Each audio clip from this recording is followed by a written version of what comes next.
Dans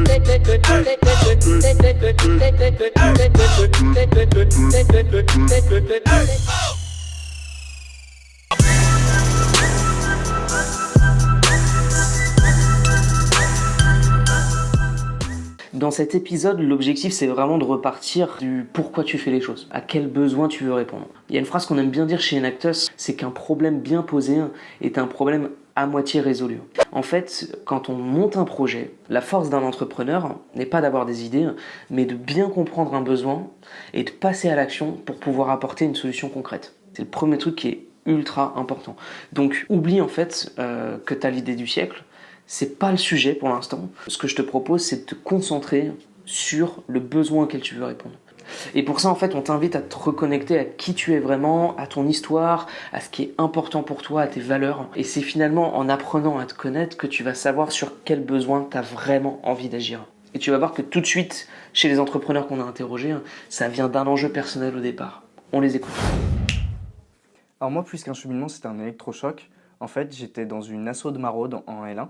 Donc en première année de licence, et je faisais de maraude tous les soirs. Et un soir, j'étais responsable de corvée de course, on dit, donc c'est t'achètes les denrées alimentaires pour les distribuer, et sauf que tu le fais en fonction du budget. Et quand tu te retrouves avec 2 € de budget, tu dois faire des choix. Et nous, notre choix, c'était, est-ce qu'on prend des serviettes hygiéniques pour les femmes sans abri, ou des rasoirs pour les hommes sans abri? Et à ce moment-là, tu te dis, il y a un problème, parce que c'est un choix qui est quand même inhumain, en fait, tu dois choisir entre les hommes et les femmes, tu fais des compromis avec toi-même, enfin voilà. Et donc, il y avait une chose à faire pour les petites associations caritatives, je me suis rendu compte, mais il y a un besoin d'argent, alors que pourtant il y a des bénévoles, il y a de la volonté, etc. Donc on a voulu s'inscrire sur d'autres plateformes de dons et on a eu 0 don. Et donc c'est là que je me suis dit, il y a un besoin de plateformes de dons qui profitent aux petites associations caritatives. Au départ, EasyVie, c'était pas du tout ça. Donc ça, c'est important de savoir que l'idée du départ, c'est rarement l'idée qui finit. C'est un besoin que j'avais moi de m'engager ponctuellement et sans engagement. Et en fait, je trouvais nulle part où le faire. Bon, depuis, avec tous les benchmarks que j'ai faits, j'ai vu qu'il existait des milliers de trucs pour le faire. Donc au départ, c'était un besoin que j'avais moi. Et je me suis dit, si je l'ai moi, autant, peut-être qu'il y en a d'autres qui l'ont. Et j'ai testé ça. Je suis jamais partie à la recherche de quelque chose. C'était un truc que j'ai ressenti moi, une intuition. Et après, j'ai juste tiré le fil. Et en tirant le fil, j'arrive à un truc qui est complètement différent. Parce qu'à force de rencontrer des gens, à force d'échanger avec des personnes, ça a complètement fait pivoter ce que je voulais faire au départ. Je me suis jamais vraiment considéré comme entrepreneur dans l'âme. Je me suis pas dit, sorti de mes études, je vais monter ma boîte. En fait, moi, quand je me suis engagé dans des études de biologie, justement, l'idée, c'était d'avoir mon propre impact environnemental positif, de mieux comprendre notre environnement pour mieux le protéger. Je me suis retrouvé à Montréal, au Canada. Je me suis spécialisé en préservation de la faune et de la flore. Et en fait, là-bas, je me suis rendu compte de 2 choses. La première, c'est que finalement, j'allais pas forcément m'épanouir dans cette voie, que le métier de chercheur, de biologiste me convenait pas tout à fait. Et la deuxième, c'est que sur place, il y avait une pratique assez répandue qui s'appelle le dumpster diving, qui consiste à littéralement plonger dans les bennes des supermarchés en fait, pour récupérer des invendus. Et je me suis dit, ouais, c'est un peu fou, enfin, il y a un truc bizarre. Et j'ai commencé à m'intéresser un peu à la problématique du gaspillage alimentaire qu'il y avait derrière, et j'ai très vite compris en fait, l'impact environnemental catastrophique qui en découlait. Et je me suis dit, là, il y a un truc à faire. Et du coup, je suis revenu en France. Et donc là, j'étais en sortie de licence, et les 2 années que je voulais consacrer à un master, je me suis dit, en fait, je vais les consacrer à un projet perso. Je me donne 2 ans. Au pire, bonne expérience. Au mieux, ça marche. Et cette expérience, donc du coup, c'était Graps. En 1 an et demi d'activité, on a sauvé plus de 60 000 kilos de fruits et légumes invendus. Et bien évidemment, derrière cette recherche d'impact, elle était aussi assouvie en fait, parce qu'il faut savoir qu'un panier de 3 kilos de fruits et légumes sauvés, c'est 4 kilos de rejet de CO2 évités, 2100 litres d'eau économisés et 11 mètres carrés de surface agricole préservée. Donc voilà, au bout du compte, mission accomplie. C'était vraiment la première motivation. Et puis finalement, après cette première aventure, je me suis dit, en fait, ça me fait bien kiffer de monter des projets, de trouver des solutions à des problèmes. Et des problèmes, dans notre société, il y en a beaucoup. Donc là, on a parlé du gaspillage alimentaire.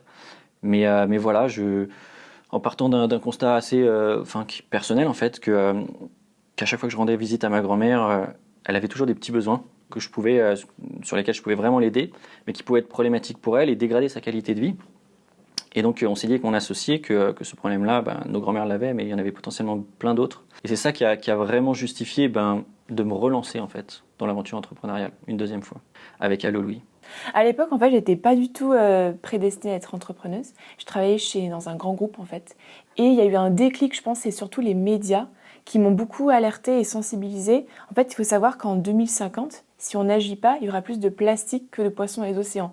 Et ça, c'était hyper fort pour moi. Et à l'époque, dans mon boulot, j'avais pas assez de sens et j'avais envie d'agir et de me sentir utile. Donc j'ai quitté mon travail et puis j'ai rejoint l'UM Lyon, donc une école de commerce en entrepreneuriat. Et j'avais envie de trouver une solution durable et éco-responsable pour lutter contre le plastique. Et en fait, à la cafétéria, il y avait des tonnes de plastique, enfin des milliers de couverts qui étaient jetés chaque jour. Et on s'est dit, on pourrait remplacer les couverts en plastique par une autre alternative. Et on a beaucoup brainstormé ensemble. Et en fait, moi, je faisais de la bière à l'école, parce que je suis ingénieure agroalimentaire. Et je me suis dit, ces déchets-là, des brasseries de bière, on peut les revaloriser et en faire quelque chose d'autre. Et on s'est dit comment on pouvait y arriver, techniquement parlant, pouvoir le vendre. Et après, on a été complètement lancés sur cette idée-là et bien accompagnés. Maintenant qu'on a écouté les entrepreneurs, ce qui est vraiment important, c'est que tu te poses la question de pourquoi tu as choisi ce sujet, ou ce besoin, ou cette thématique. Quelles sont finalement les choses que tu as envie de changer, de transformer chez les gens? Pourquoi ça résonne chez toi? Et qu'est-ce qui fait que c'est un besoin qui te paraît suffisamment important pour passer du temps et de l'énergie dessus? Mais plus précisément, demande-toi à quel problème spécifique tu as envie de contribuer et pour qui tu veux le faire. Et ce qu'on te propose à travers les canevas que tu peux télécharger, c'est de reformuler ce besoin finalement en une problématique, un défi qui est bien formulé, bien pensé avec tous les éléments pour montrer que tu as bien cerné les enjeux derrière un besoin spécifique.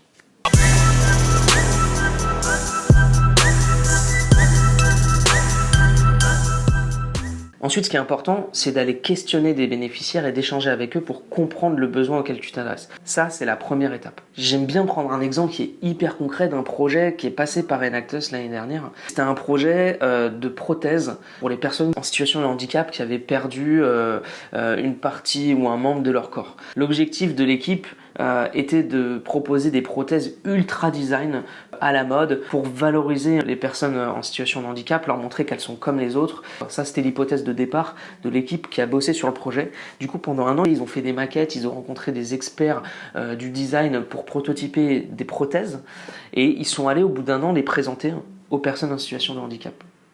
Et en fait, là, les personnes en situation de handicap leur ont dit mais on s'en fiche, c'est pas du tout ça dont on a besoin. Nous, ce qu'on cherche, c'est des prothèses qui sont ultra modulables, qui sont hyper performantes. Par contre, l'aspect design, c'est pas du tout aujourd'hui notre priorité.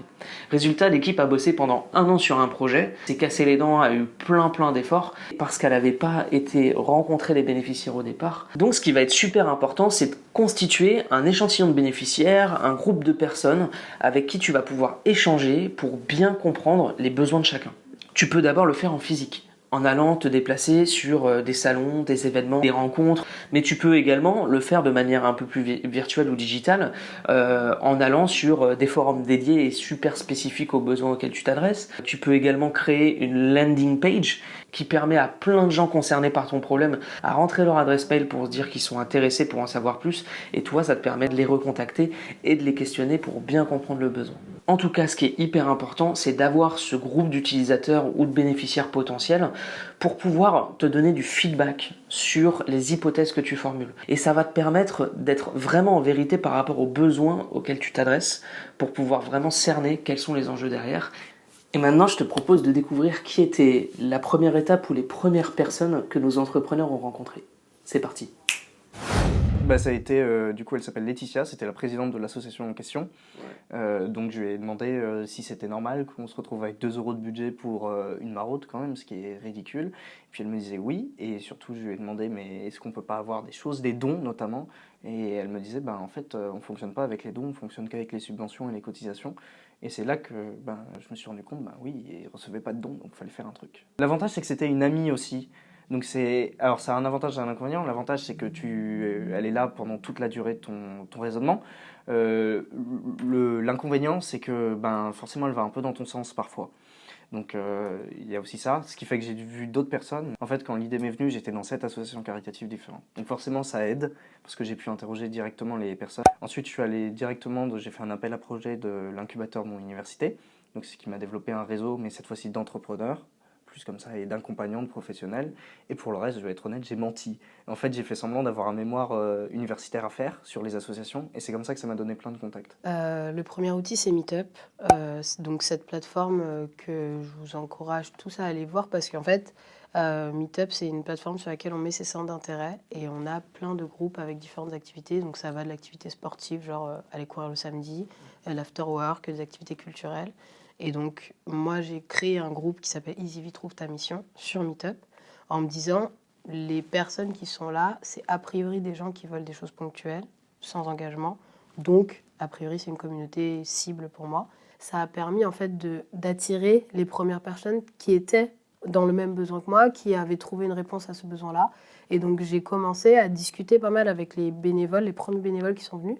Et d'ailleurs, pour la petite histoire, mon associée Hélène, c'est comme ça que je l'ai rencontrée. C'est une des premières bénévoles qui est venue, avec qui j'ai discuté beaucoup, on a pas mal échangé. Et en fait, ça s'est fait hyper naturellement. Je suis allée à beaucoup d'événements aussi, notamment sur la maison des initiatives étudiantes, les événements qui étaient organisés à Paris sur le bénévolat. J'ai fait, du coup, en cherchant un peu, j'ai vu qu'il y avait d'autres assos qui faisaient ça. Donc je suis allée m'engager chez Bénénova, j'ai fait une mission, je suis allée à la Fourmilière. Donc c'est vraiment comme ça que j'ai commencé à sortir de chez moi tout le temps. Tous les soirs, j'étais à un événement. Et de vraiment rencontrer les gens, quoi. Et après, je suis allée voir aussi sur les forums, je suis allée voir sur les autres groupes, sur Meetup, les groupes de bénévoles qui existaient, parce que j'avais aucune idée de qui pourrait être intéressé. Et d'ailleurs, moi, je pensais que ce serait plutôt des jeunes étudiants, etc. Pas du tout. Ils ont entre 35 et 55, ils sont en carrière ou ils sont en reconversion, mais c'est pas du tout finalement mon profil à moi. Donc, le fait d'être passé à l'action a attiré vers moi les personnes qui étaient dans ma cible. Je me souviens très bien qu'à la cafétéria, j'étais en contact avec la personne qui était à la caisse et que je lui disais, mais il n'y a pas une autre solution que les couverts en plastique. Et j'ai été dans un groupe d'étudiants à l'EM Lyon pour lutter contre cette problématique-là et trouver des solutions. Et du coup, j'ai fait des questionnaires et j'ai interrogé les étudiants de l'EM Lyon pendant leur repas. Et en fait, je leur ai demandé s'ils étaient contents, satisfaits de manger avec des couverts en plastique. C'était une habitude. Et en fait, c'était vraiment les premières personnes, c'était les consommateurs des couverts, donc dans la cafétéria. Que ce soit, en effet, ouais, sur Allo Louis ou Grapps, la démarche a été un peu la même. Ça a été sur la base d'une intuition, définir des personas types, voilà, donc une classe d'âge, des centres d'intérêt, et puis aller les rencontrer. Pour aller les rencontrer, première étape, c'est son cercle premier et son cercle second, en fait, tout simplement. Ouais. Sur Grapps, en fait, on avait vraiment deux interlocuteurs. En fait, on avait les commerces auprès desquels on allait proposer le service, leur dire on va vous accompagner dans la revente de produits que vous jetez tous les jours. Et on avait nos clients, les personnes qui allaient payer en fait pour bénéficier de ces paniers à moindre coût, avec cette notion d'impact environnemental. Clairement, on s'est déplacé, on est allé sur le terrain. C'est vraiment hyper important justement cette notion de terrain, pas juste se dire ok, mon bénéficiaire c'est les magasins, mes clients c'est des particuliers qui répondent à tel critère. Ça nous a permis justement d'améliorer aussi notre proposition de valeur.